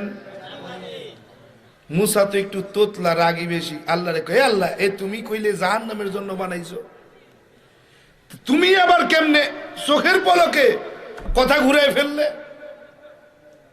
তুমি জান্নাতের সুসংবাদ কেমনে দিলে? আল্লাহ কয়, মুসা, বানাইছিলাম তো জাহান্নামের জন্য। যে বান্দা, যে গোলাম আমার বরত্ব প্রকাশ করছে, আমার শকর আদায় করছে, আমার কুদরতি দিলের মধ্যে জোশ মেরে গেছে, আমি আল্লাহ খুশি হয়ে তাকে জান্নাত হিসেবে কবুল করছি। এজন্য যে অবস্থায় থাকি শকর আদায় করা লাগবে। যে অবস্থায় থাকি কি করব? শকর আদায় করবো। পারবো না ইনশাআল্লাহ? আল্লাহ আমাদের তৌফিক দান করেন। আল্লাহ তাআলা আমাকে বেঈমানের ঘরে পাঠাইলেন, ব্রাহ্মণের ঘরে পাঠাইলেন। এই আমার সময় কতটুকু? ওমা,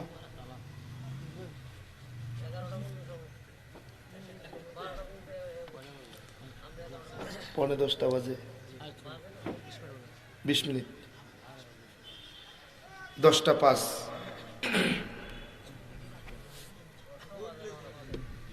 নতুন মানুষ তো একটু এলাকায় পরিচয় হয়ে যায়, আবার যখন আসবো তখন আবার আলোচনা করবো মন খুলে। কি ঠিক আছে না? প্রথম আসছি, আসলেই বিশেষ মেহমানের দাওয়াত আমাকে দিতে কেউ চায় না, কারণ আমার আলোচনা একটু সময় বেশি লাগে। কারণ ওই গেলেই কয় হুজুর কিছু মন্ত্র, কি কিছু মন্ত্র, যেহেতু অমুসলিম ছিলেন, ব্রাহ্মণ ছিলেন, কিছু মন্ত্র আমাদের একটু শোনাবেন। তো এই মন্ত্রের ব্যাখ্যা করা তো দরকার, আবার খালি বললেই তো হবে না, ব্যাখ্যাও তো প্রয়োজন আছে। আমার জন্মস্থান, আমি যেখানে জন্মগ্রহণ করেছি ওই গ্রামে 7 বছর মাহফিল করি। গ্রামে, আমার জন্মস্থান গ্রামে 13,000 ভোটারের 11,000 হিন্দু, 2,000 মুসলমান। ওই মাহফিলটায় আমি 7 বছর ধরে শুধু মন্ত্রের তাফসির করি, আর ফিনিশিংটা করে রায় দিয়ে দিয়ে আমি স্টেজ থেকে নামি। এ পর্যন্ত আমার হাত দিয়ে আল্লাহ পাকের ফজলে করমে 28 জন অমুসলিম কালেমা পড়ে মুসলমান হয়েছে। আল্লাহ পাকের শুকর, আল্লাহর ওলিদের দোয়া, আল্লাহর দয়া ছিল। আমার কোনো কর্তৃত্ব নাই, আমার কোনো অহংকার নাই, এটা আমার ক্রেডিট না। আল্লাহ আমার হাত দিয়ে কবুল করেছেন, তাই। আল্লাহ কবুল না করলে কিছু করার ছিল না। আমার পরিবার এমন একটা পরিবার, ছোটখাটো একটা পরিবার নয়। আমার জীবনে যদি বলতে চাই তো এর জন্য আরো 2-3 ঘন্টা 4 ঘন্টা সময় লাগবে, ওদিকে যাব না। সংক্ষেপে বলছি, যেহেতু আসছি কিছু টাচ দিয়ে যাই, যেন পরবর্তীতে আপনারা এটা স্মরণ করে আমাকে একটু টাচ দিতে পারেন। হুজুর ওইখানে যেয়ে এই আলোচনা করেছিলেন, পুরোটা করেন নাই, আজকে শুনবো। আহা, 12 মাসে 13টা পূজা করেছি। 12 মাসে কয় পূজা? 1 মাসে নাই। 1 মাসে কি নাই? 1 মাস তাদের পূজা হয় না, এটা অমঙ্গলের মাস। কিসের মাস? অমঙ্গল বলতে ইসলামে কিছু আসেনি। যদি কেউ বিশ্বাস করে ঈমান, অমঙ্গলের মাস বলে কোনো মাস নাই, অমঙ্গলের দিন বলে কোনো দিন নেই। আমরা মুসলমানরাও কিন্তু মাঝে মাঝে মানি শনিবার আর মঙ্গলবার, এই দিনটা একটু ভেজাইলে দিন। আল্লাহর দিন সব সমান, আল্লাহর দিন। যদি কেউ মনে করে শনিবার মঙ্গলবার এটা অমঙ্গল, এই দিনে ভালো কাজ করা যায় না, এটা অশুভ দিন, তার ঈমান নাই। এজন্য আল্লাহর দিন সব সমান, তবে শুক্রবার দামি, জুমার দিনটা খুব দামি, আর সব দিন সমান। আর কি? সব দিন সমান। তো 12 মাসে কয় পূজা? 1 মাসে নাই। ভাদ্র মাসে কোনো পূজা হয় না। ভাদ্র মাসে কি হয় না? পূজা হয় না। এই মাসটা অমঙ্গলের মাস। এ মাসে যেই পূজা করবে, যেই কাজ করবে, সেটাই অমঙ্গল হয়ে যাবে। ওটার ফল ভালো হবে না, ওটা খারাপ ফল আসবে। নাউজুবিল্লাহ বলেন। এই মাসের, ভাদ্র মাসের শেষের দিকে যদি কোনো যুবক বিয়ে করে,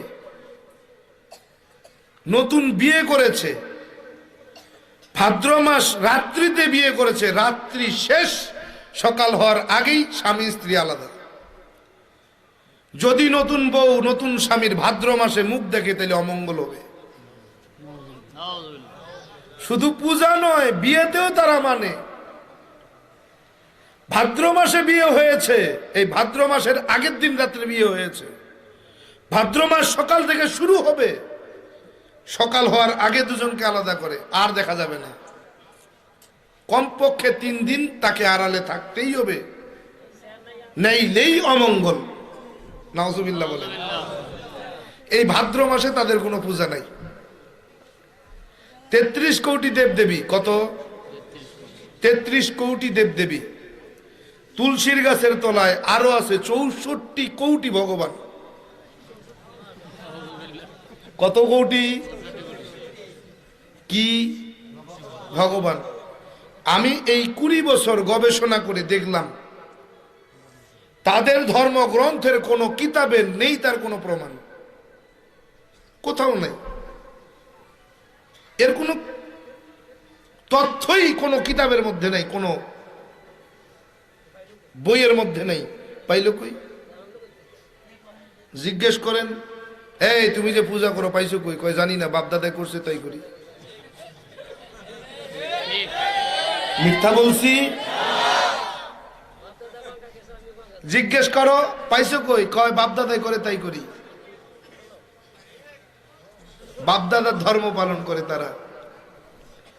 আসেন বেদ খোলেন, বেদ, বেদের লেখক কে? ব্যাসদেব। কে? ব্যাসদেব। তার পরিচিতি, তার পিতৃ পরিচয় নাই। যার বাবার পরিচয় থাকে না সেটা কি? আমি কই নাই, আপনারা কইছেন, কিন্তু বিপদে পড়লে আপনারা পড়বেন, আমি না। যার বাপের পরিচয় থাকে না সে কি? সে লিখলো কি? বেদ। সে কি লিখলো? বেদ। তাদের আদি ধর্মগ্রন্থ বেদ। তাদের এখন যে সনাতন ধর্ম আর হিন্দু বলতেছে, আসলে ইতপূর্বে হিন্দু ছিল না, সনাতন ছিল না। আগে তাদেরকে বলা হতো আর্য জাতি। কি জাতি? আর্য জাতি, আর্য ধর্ম। এই আর্য ধর্মের মূল ধর্মগ্রন্থ হলো বেদ। হিন্দু ধর্মের মূল ধর্মগ্রন্থ হলো গীতা। হিন্দু ধর্মগ্রন্থের মূল ধর্মগ্রন্থ কি? গীতা। পার্থক্য, যুগে যুগে পরিবর্তন।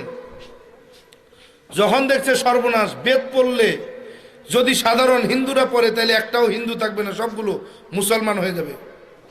এজন্য ওরা বেদটাকে লুকাইলো, বেদ আলাদা করলো। এই বেদ আর সাধারণ মানুষের কাছে দেওয়া যাবে না, এটাকে গায়েব করে দাও, হারাই দাও। বেদকে তারা বাদ দিয়ে এবার লিখলো কি? কয় আমাদের ধর্মের নাম হলো সনাতন, আমাদের ধর্মগ্রন্থের নাম হলো শ্রীমদ ভাগবত গীতা। কি? গীতা। আচ্ছা গীতাই মানো, মানলাম, আমিও গীতা মানি। শ্রীমদ ভাগবত গীতার 20 নম্বর অধ্যায়ে 7 নম্বর শ্লোক ভগবান শ্রীকৃষ্ণ বলতেছেন, অন্ধত্তম প্রভিশান্তি ইয়ে অসম্ভূতি মুপাস্তে। কি বলছে? অন্ধত্তম প্রভিশান্তি ইয়ে অসম্ভূতি মুপাস্তে। সংস্কৃত ভাষা, ডিগ্রি নিয়েছি সংস্কৃত ভাষার উপরে, ডক্টরেট করেছি। ব্যাখ্যা কি? ভগবান শ্রীকৃষ্ণ বলতেছে তোমরা হাসরের ময়দানে গেলে আমার নামে দোষ দেবে। কি দেবে? আমার নামে দোষ দেবে। আমি তোমাদেরকে মূর্তি পূজা করতে বলেছি, কাঠের পূজা, গাছের পূজা, আগুনের পূজা, সূর্যের পূজা, চন্দ্রের পূজা, মাছের পূজা, নদীর পূজা, পানির পূজা করতে বলেছি। তোমরা ওই দিন দোষ দেবে, মামলা করবে আমার নামে। তো শোনো, আমার নামে মামলা করে তোমরা পার পাবে না। কেন? আমি ভগবান শ্রীকৃষ্ণ জানাই দিয়া গেলাম, অন্ধত্তম প্রভিশান্তি এ অসম্ভূতি মুপাস্তে। অন্ধকারের মধ্যে যারা নিমজ্জিত, যারা আলো নূর দেখে নাই, তারাই কেবল গাছের পূজা, মাছের পূজা, আগুনের পূজা, চন্দ্রের পূজা, সূর্যের পূজা, পানির পূজা, মূর্তির পূজা করে। আর যাদের ভিতরে নূর, আলো পৌঁছে গিয়েছে, তারা কখনোই তা করে না। তারা একমাত্র সৃষ্টিকর্তা আল্লাহর ইবাদত করে। স্পষ্ট কথা। তাইলে মূর্তি পূজা আছে না নাই? না না, ওদের ধর্ম অনুসারে আছে না নাই? কোথায় আছে? ভগবান শ্রীকৃষ্ণ বললেন নাই। যারা করে তারা কোথায়? অন্ধকারে। তারা কোথায়? অন্ধকার মানে কি? তারা পাপের মধ্যে নিমজ্জিত। তারা শুধু পাপই করতেছে, তারা কখনো পুণ্য করতে পারে না। বুঝাইতে পারলাম? বুঝে আসছে? তেজন্য ভগবান শ্রীকৃষ্ণ শুধু এক জায়গায় বলেন নাই। আপনি বেদ খুলেন, ঋগ্বেদের 1 নম্বর খণ্ডের 1 নম্বর অধ্যায়ের 1 নম্বর পৃষ্ঠার 1 নম্বর মন্ত্রের 1 নম্বর শ্লোক বলতেছে, ইদাং ইসলানাং অসাং ইল্লাল্লাহ। হে দুনিয়ার মানুষ শোনো, ইদাং দিন, ইসলানাং ইসলাম, অসাং পছন্দ করা বা মনোনীত হওয়া, ইল্লাল্লাহ হলো সৃষ্টিকর্তা আল্লাহ। বলেন, সৃষ্টিকর্তা আল্লাহর পছন্দনীয়, পছন্দ করা ধর্মের নাম, দ্বীনের নাম হলো ইসলাম। এই কথাটা আল্লাহ কোরআনে বলছেন কিনা? ইন্নাদ দীনা ইনদাল্লাহিল ইসলাম। যাবেন কই?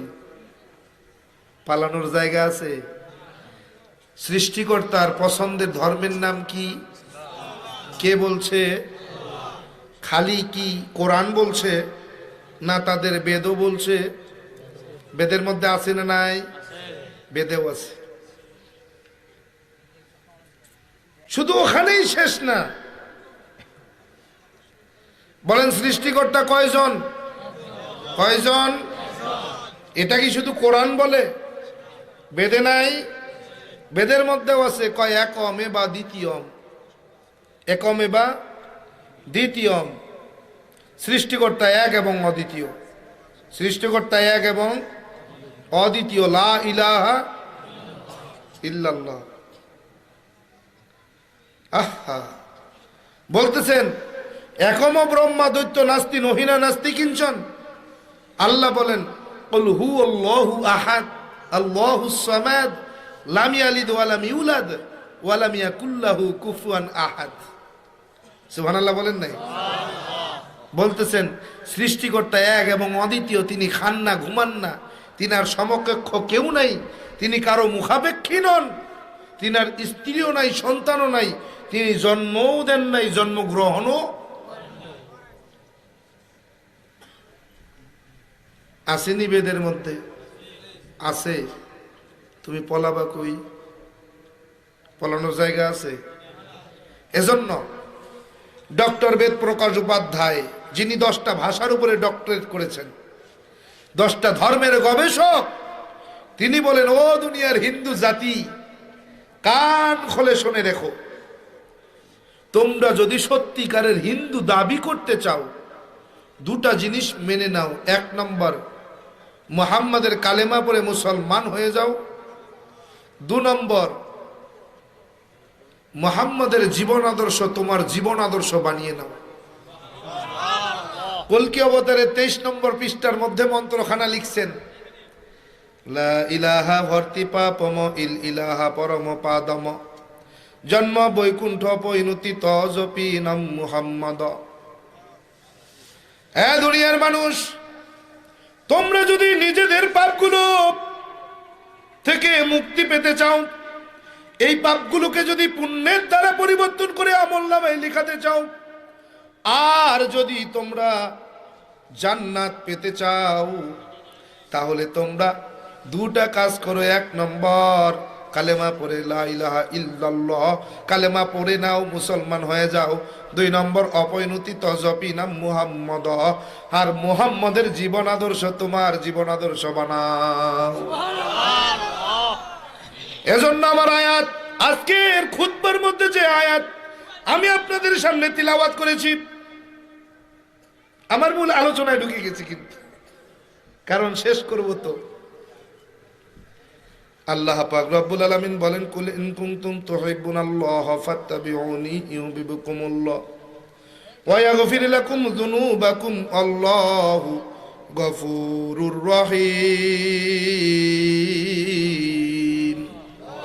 ফি কালামে জিন্দা কুরআনে হাকিম হিকমতে উলায়া জালাস্ত কদিম জামিউল আল মেফিল কুরআনে হাকিম তাকাসারাত আনহু আফহামুর রিজালিন।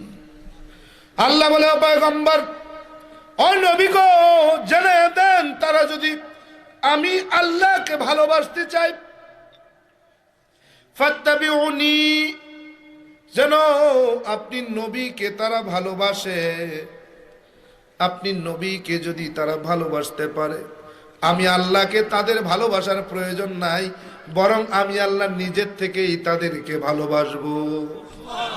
ওয়ায়াগফির লাকুম যুনুবাকুম, আর আপনাকে ভালোবাসার বিনিময়ে আমি আল্লাহ দুটা পুরস্কার আমি আল্লাহ তাদের দান করব।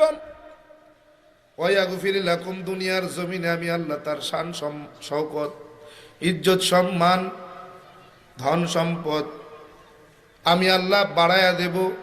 2 নম্বর, কাল হাসরের ময়দানে যখন কেউ কাউকে পরিচয় দেবে না, বাবা মা সন্তানের পরিচয় দেবে না, সন্তান বাবা মায়ের পরিচয় দেবে না, যখন স্বামী স্ত্রীকে চিনবে না, স্ত্রী স্বামীকে পরিচয় দেবে না, ওই কঠিন মুসিবতের দিনে আমি আল্লাহ তাদেরকে খুঁজে খুঁজে বেছে বেছে বিনা হিসেবে জান্নাতের মেহমান বানায় দেব।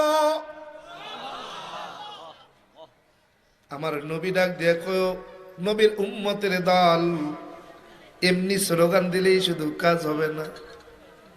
আমাকে ভালোবাসো এটা শুধু মুখে বললেই চলবে না, আমাকে ভালোবাসতে হলে আমার ভালোবাসার নিদর্শন দেখাতে হবে।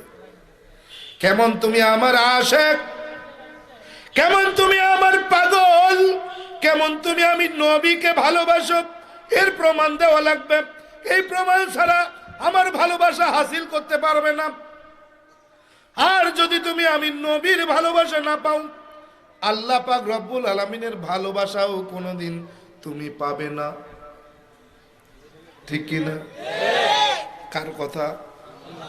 রসুলের কথা। রসুল বলেন, আমাকে যদি ভালোবাসতে চাও, আমাকে ভালোবাসতে চাও, আমাকে ভালোবাসা মুখে স্লোগান দিয়ে কাজ হবে না, ভালোবেসে প্রমাণ দিতে হবে। তুমি যে আমাকে ভালোবাসো, কেমনে ভালোবাসো আমার প্রমাণ দেওয়া লাগবে। প্রমাণ ছাড়া কেউ বিশ্বাস করে? হ্যাঁ, আপনি আমাকে কেমন ভালোবাসেন এটার প্রমাণ দেওয়া লাগবে। কেমন আপনাকে ভালোবাসেন, আজকে এই এলাকার যুবকরা আমাকে কেমন ভালোবাসে তার প্রমাণ আমি পেয়েছি। আমি যখন কুমিল্লা ঢুকেছি মাত্র, এখান থেকে একদল যুবকেরা গাড়ি নিয়ে আমাকে রিসিভ করতে গেছে। আমাকে যদি ভালো না বাসতো তারা কখনোই যাইতো। আমাকে ভালোবাসে, এটা তার বহিঃপ্রকাশ। আমাকে যে তারা ভালোবাসে এটা তার বহিঃপ্রকাশ। হ্যাঁ হ্যাঁ, তারা আমাকে ভালোবাসে, এই জন্য ভালোবাসার টানে তারা আমাকে আনার জন্য কুমিল্লা সদরে গিয়েছে, আমার জন্য অপেক্ষা করেছে। আমি আসবার পর তারা আমাকে নিয়ে আবার স্লোগান দিতে দিতে দিতে দিতে মাহফিলে হাজির হয়েছে। এটা ভালোবাসার বহিঃপ্রকাশ। পয়গম্বর বলে, আমাকে ভালোবাসতে চাইলে ভালোবাসার বহিঃপ্রকাশ দেখাতে হবে। মুখে বললেই আমি মানবো না তুমি আমাকে ভালোবাসো। কেমন তুমি আমার আশিক, কেমন তুমি আমার পাগল, কেমন তুমি আমাকে ভালোবাসো, এটার প্রমাণ দেয়া লাগবে, বহিঃপ্রকাশ দিতে হবে, দেখাতে হবে। কেমন ভালোবাসবে? আমার নবী ডাক দিয়ে কয়, মান আহাব্বা সুন্নতি ফাকাদ আহাব্বানি। তোমরা যদি আমি নবীকে ভালোবাসতে চাও, আমার সুন্নতকে ভালোবাসো। কাকে ভালোবাসবে? আমাকে যদি ভালোবাসতে চাও, আমার সুন্নতকে ভালোবাসো। এজন্য সব হাদিসই সুন্নত না, তবে সব সুন্নতি হাদিস। সব হাদিসই কিন্তু সুন্নত নয়, কিন্তু সব সুন্নত কি? হাদিস। সব সুন্নত হাদিস, কিন্তু সব হাদিস সুন্নত নয়। এটা মাথায় রাখতে হবে। খালি চিল্লাইলে হবে না, বুখারী শরীফে পাইছি, বুখারী শরীফে পাইছি, বুখারী শরীফে পাইছি, চিল্লানোর কাম না। নবীর সুন্নতের আমল আছে কিনা এটা দেখতে হবে। যদি ওই হাদিসের উপরে আমার নবী আমল করে থাকেন তো এটা সুন্নত। আমার নবী ডাক দিয়ে কয়, ও দুনিয়ার উম্মতের দল, আমাকে যদি ভালোবাসতে চাও আমার ভালোবাসার বহিঃপ্রকাশ দেখাও। কেমনে দেখাবা জানো? মুখে স্লোগান দিবা আমি মানি না।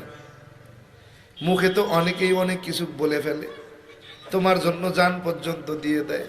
হে যুবক, তোমাকে ভালোবেসে কত যুবতী বলে তোমাকে না পেলে আমি জীবন রাখবো না, মরে যাব, আত্মহত্যা করব।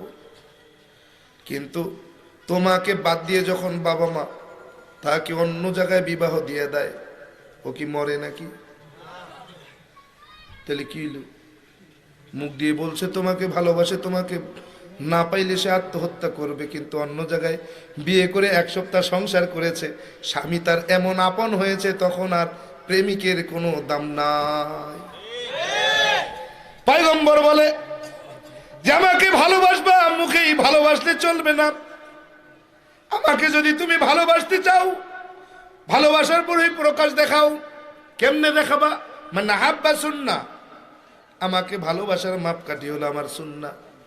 আমার সুন্নত যে যত বেশি মোহব্বত করে, সে তত বেশি আমি নবীকে মোহব্বত করি। যার ভিতরে যত বেশি সুন্নত পাওয়া যায়, সে তত বেশি আমি নবীকে ভালোবাসেন। তোমার নাই মাথায় টুপি, মুখে নাই দাড়ি, নাই পরনে লম্বা জামা, তুমি যদি কও আমি আশিকে রসুল,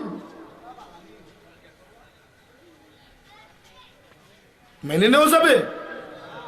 আর তুমি আশিকে রসুল, তোমার লিবাস বলবে, তোমার চেহারায় ভাসবে তুমি আশিকে রসুল। আশিকে রসুল না তো কখনো মাথায় টুপি ফেলতে পারে না, কথা কয় না?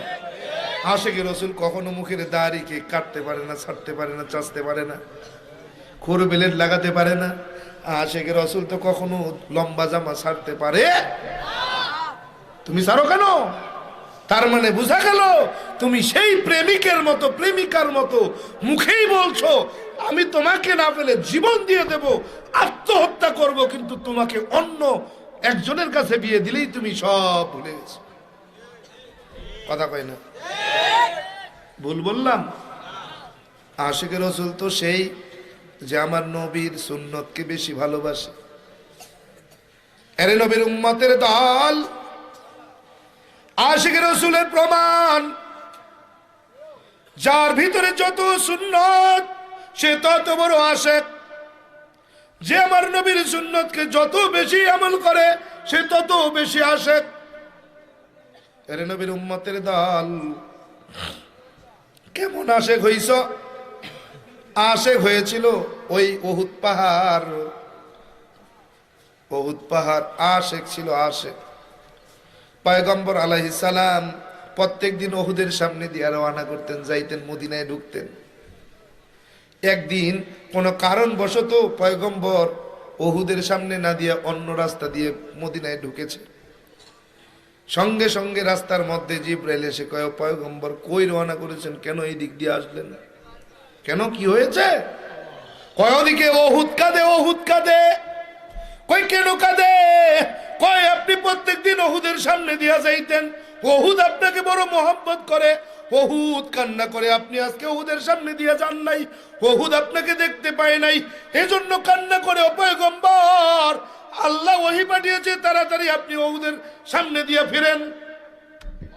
আমার নবী তাকবীর, নারায়ে তাকবীর, আল কোরআনের আলো, আল হাদিসের আলো, মাওলানা আব্দুর রহমান জাবি জিন্দাবাদ, জিন্দাবাদ। আরে নবীর উম্মতের দল, আমার নবী আবার উল্টা ফিরে উহুদের সামনে দিয়ে রওনা করেছে। সাহাবাদেরকে বলে, ও আমার সাহাবীরা শোনো, ওই উহুদ আমাকে ভালোবাসে, আমিও উহুদকে ভালোবাসি, তোমরাও আমার ওই উহুদকে ভালোবাসবে, মোহব্বত করবে। এজন্য হাজী সাহেবরা যারা আছেন মিনার প্রান্তরে ফজরের নামাজের পরে গাড়িগুলো এসে ডাকাডাকি করে, এই যাবি নিলে কেউ উহুদে যাবি, যেই উহুদ রে আমার নবী ভালোবেসেছে, যেই উহুদ আমার নবীরে ভালোবেসেছে, যাবি নি আয়। আরে ওই উহুদ কেমনে ভালোবেসেছে আমার পয়গম্বরের, কেমনে ভালোবেসেছে ওই খেজুর গাছ, যেই খেজুর গাছে হেলান দিয়ে আমার নবী খুতবা দিতেন। খুতবা আমার নবী একদিন মসজিদে নববীর মধ্যে বসে আছে, আল্লাহর এক গোলাম মহিলা সাহাবী এসে বলে, পয়গম্বর আপনি যেই মসজিদের ইমাম, এই মসজিদে খেজুর গাছে হেলান দিয়ে আপনি খুতবা দেন, মানায় না। আমার একটা গোলাম আছে, সুন্দর কাঠের কাজ জানে, একটা মেম্বার বানাতে পারবো। আপনি যদি অনুমতি দেন আপনারে সুন্দর একটা মেম্বার বানায় দিই আমার গোলামের দ্বারা। পয়গম্বর অনুমতি দিলেন, যাও যাও একটা মেম্বার বানাও। মেম্বার বানায়া ওই খেজুর গাছের সরাইয়া মেম্বার জায়গায় বসানো হলো। আমার নবী মেম্বারের উপরে উঠবে, হঠাৎ করে কানে ভেসে আসে কে যেন কান্না করে, কান্না। সাহাবা একরামরা শুনে কে যেন কান্না করে। আমার নবী বলে, কে রে এত কান্না করে, কে? খোঁজা শুরু হলো। খুঁজতে খুঁজতে এক এক সাহাবীর রেওয়াত এক এক রকম বলে। আবু বকর বলে, ও পয়গম্বর এমন কান্নার শব্দ যেন কেউ বাচ্চা মানুষ ডুকরে ডুকরে কান্না করে। ওমর বলে, পয়গম্বর ঘোড়া কাটলে যেমন শোনা যায় আমার কানে সেই ঘোড়া কান্নার মতো শব্দ আসে। আরেক সাহাবী বলে, পয়গম্বর বৃদ্ধ মানুষ যেইভাবে কান্না করে আমার কানে বৃদ্ধের কান্নার আওয়াজ আসে। খুঁজতে খুঁজতে খুঁজতে খুঁজতে এক সময় পাওয়া গেল ওই মোরা খেজুর গাছের ভিতর থেকে কান্নার শব্দ। আবার নবী ওই খেজুর গাছের বুকের মধ্যে জড়ায় ধরলেন, ও খেজুর গাছ কান্না করো কেন? এর খেজুর গাছ কান্না করার কোনো কারণ নাই, তুমি এখন চুপ হয়ে যাও। ও খেজুর গাছ, তোমাকে মসজিদ থেকে বের করে দিয়েছি এজন্য তুমি কান্না করো, কান্না করার কোনো প্রয়োজন নাই। এর খেজুর গাছ তুমি আবার জীবিত হবে, কিয়ামত পর্যন্ত তুমি বেঁচে থাকবে। যত হাজী সাহেবরা আসবে তোমার খেজুর গাছ থেকে হাজী সাহেবরা খেজুর ছিঁড়ে ছিঁড়ে খাবে, তুমি আবার জীবিত হয়ে যাবে। খেজুর গাছের কান্না এখনো থামে না। পয়গম্বর বলে, খেজুর গাছ আমি আল্লাহর দরবারে তোমার জন্য দোয়া করব, আল্লাহ যেন তোমারে জান্নাতের মধ্যে নিয়ে যায়, জান্নাতি বানিয়ে দেয়। খেজুর গাছের কান্না চুপ হয় না, আরো বেশি কান্না করে। পয়গম্বর বলে, খেজুর গাছ, ও খেজুর গাছ, আজকে যেই জন্য তুমি কান্না করো, কাল হাসরের ময়দান থেকে যখন জান্নাতে যাব আমি কথা দিলাম ওই জান্নাতের ভিতরে যখন খুতবা দেব ওই সময় তোমার গায়ে আমি হেলান দিয়ে আমি নবী খুতবা দেব। খেজুর গাছের কান্না থেমে গেল। কেমন মহব্বত করেছিল পয়গম্বরের খেজুর গাছ। আরে নবীর উম্মতের দল, পয়গম্বর বলে, রে উম্মত আমাকে ভালোবাসতে চাও, আমার সুন্নতকে ভালোবাসো। কি ভালোবাসবে? আমার সুন্নতকে ভালোবাসো। তুমি যদি আমার সুন্নতকে ভালোবাসতে পারো তুমি আমি নবীকেই ভালোবাসলে। আর আমি নবীকেই যদি ভালোবাসো, মান আহাব্বানি কানা মাই ফিল জান্নাহ, কাল হাসরের ময়দানে আমি নবীর সঙ্গে তুমি জান্নাতে যাবে। এজন্য নবীর সুন্নতকে বেশি ভালোবাসতে হবে। হ্যাঁ নবীর উম্মতের দল, আজকে তো সুন্নতের আমল নাই, সুন্নত মানতেই চাই না, সুন্নত আমল করতেই চাই না। আজকে মাথায় টুপি রাখতে চাই না, নামাজ পড়তে চাই না। হেরে নবীর উম্মতের দল, মুখে দাড়ি রাখলেই তো আর মাথা নষ্ট হয়ে যায়, মাথা কাজ করে না। আরে নবীর উম্মতের দল, সুন্নত কি জানো? মাথায় টুপি রাখাটা সুন্নত, মুখে দাড়ি রাখা সুন্নত, লম্বা জামা পরা সুন্নত। যখন জামাটা গায়ে দিবা ডান হাত আগে ঢুকবা, বাম হাত পরে ঢুকাবা সুন্নত। খোলার সময় বাম হাত আগে বের করবা, ডান হাত পরে বের করবা, সুন্নত। পায়জামাটা পরবা, ডান পা আগে ঢুকাবা, বাম পা পরে ঢুকাবা, সুন্নত। খুলবার সময় বাম পা আগে খুলবা, ডান পা পরে খুলবা, সুন্নত। হে নবীর উম্মতের দল, জুতাটা যখন পায়ে পরবা, ডান পা আগে পরবা, বাম পা পরে পরবা, সুন্নত। খোলার সময় বাম পা আগে খুলবা, ডান পা পরে খুলবা, সুন্নত। ঘরের মধ্যে ঢুকবা, ডান পা দিয়ে ঢুকবা, বাম পা দিয়ে বেরোবা, সুন্নত। মসজিদে ঢুকবা, ডান পা দিয়ে ঢুকবা, বাম পা দিয়ে বেরোবা, সুন্নত। ইস্তেঞ্জায় যাবা, বাম পায়ে ঢুকবা, ডান পায়ে বের হবা, সুন্নত। হেরে নবীর উম্মতের দল, খানা খাইতে বসবা, খানারও সুন্নত আছে। খানা খাইতে বসবা, দস্তরখানায় খানা খাবা, সুন্নত। হেরে নবীর উম্মতের দল, খানা খাইতে বারবার আঙ্গুল চেটে খাবা, আমার নবীর সুন্নত। খানা খাবার শেষে প্লেটটা পরিষ্কার করে খাবা, খানা খাবা, সুন্নত। হেরে প্লেট পরিষ্কার করে ধুয়ে পানিটা খেয়ে ফেলাও, সুন্নত।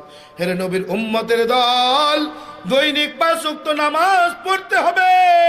হেরে নবীর উম্মতের দল, আজকে এই মাহফিল থেকে ওয়াদা করব, আল্লাহ গলায় ছুরি আসবে, জীবনে কোনোদিন নামাজ ছাড়বো না, নবীর সুন্নতের জবাই করব না। ও আল্লাহ, পিতামাতার খেদমত করব, পিতামাতার সঙ্গে বেয়াদবি করব না, হক্কানি ওলামা একরাম পীর মাশায়েখের সঙ্গে বেয়াদবি করব না, দেশ রাষ্ট্রের বিরুদ্ধে কথা বলবো না, কোরআনটাকে সহিভাবে তিলাওয়াত করতে শিখবো। হেরে নবীর উম্মতের দল, দেশ ও রাষ্ট্রের বিরুদ্ধে কথা বলবো না। আজকের থেকে তওবা করো আল্লাহ, তওবা করলাম, হে আল্লাহ, আর জীবনে কোনোদিন নামাজ ছাড়বো না, নবীর সুন্নতের আমল করব। হেরে যুবক, তওবার নিয়ত যদি খাঁটি হয়, দিলের ভিতরে যদি মুনাফিকি না থাকে, খাঁটি তওবার নিয়তে 2টা হাত আমার আল্লাহরে দেখায়া দাও। নারায়ে তাকবীর, নারায়ে তাকবীর। আল্লাহ তাআলা আমাদের তওবাকে কবুল করে নেন। আল্লাহ, জীবনে আর কোনোদিন নামাজ ছাড়বো না, নবীর সুন্নতের জবাই করব না, পিতামাতার খেদমত করব, পিতামাতার সঙ্গে বেয়াদবি করব না। ও আল্লাহ, আল্লাহ কোরআনটাকে সহিভাবে তিলাওয়াত করতে শিখবো, হক্কানি ওলামা একরাম পীর মাশায়েখের সঙ্গে বেয়াদবি করব না, দেশ ও রাষ্ট্রের বিরুদ্ধে কথা বলবো না। আল্লাহ আমাদের সকলের তওবাকে কবুল করে নেন, বলেন আমিন। আসছে, মেহমানকে নিয়ে আসেন, আসতেছে। আমি দোয়া চাই, দোয়া করি, সর্বোচ্চ সব সময় দোয়া চাই। আমি আজকে যে আলোচনা করেছি, এই আলোচনা করার ক্ষমতা আমার নেই, আল্লাহ আমাকে করিয়েছেন, তাই করেছি। যদি কোনো সময় সুযোগ পাই, আমার জীবনই শুধু আপনাদেরকে আলোচনা করে শোনাবো ইনশাআল্লাহ। আমার ইসলাম, তুমি রহমান, তুমি মেহেরবান, তুমি রহমান, তুমি মেহেরবান।